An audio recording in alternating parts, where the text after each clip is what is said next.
producer Uri Shapira brings us a moving story of Or Rubin, an Israeli woman who discovered that she suffers from multiple sclerosis. She's managed to overcome the disease and became a healer in a small village a few miles from the famous Machu Picchu historic site. Let's take a look. My name is Or. I'm a mechanical engineer by profession. When I was in my 30s, I was diagnosed with multiple sclerosis, but later the doctors said it may be something else, because they couldn't explain my fast recovery. Following the disease, I had to stay home for 4.5 years. I got to the point where I didn't want to live anymore. But I reached the conclusion that everything happens for a reason. I wasn't a religious person, but I had an insight that everyone has a mission, and if I listened to my mission, it would help me feel better and recover. I studied energy healing. I used the Hawaiian healing technique, Hapunupunu, which says that a person should focus on 4 words as much as possible.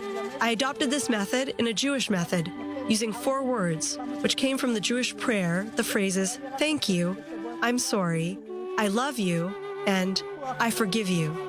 My friend from Florida told me that there's a group of women who organize a workshop in Peru with a Native American shaman in the jungle. I didn't know anything about Peru.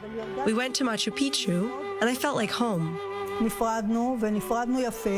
I left my husband, took my 10-year-old child, and we went to Peru. We went to the unknown. I moved to a small village near Machu Picchu. I started to give healing lessons to people in exchange for food. Today, I also practice all kinds of rituals, and great shamans come to meet me to practice. Many Israeli backpackers come to my workshops. One of the issues that bothers most of the Israeli backpackers is what they will do when they return home and have to start their life.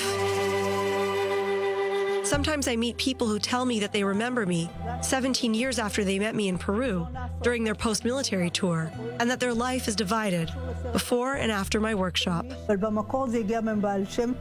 A famous saying by the Baal Shem Tov, which was later used by Rabbi Nachman of Breslev, says, "You are wherever your thoughts are. Make sure your thoughts are where you want to be." If someone is always thinking about his disease and about what he can't do, his situation can only get worse. But if a person will concentrate on what he can achieve, despite his disabilities, he can improve his life, even if he won't entirely cure himself. Overall, I'm not a healthy person, but I found a way to live with a high quality of life. מצאתי איך לחיות באיכות חיים גבוהה יחסית עם המגבלות שלי.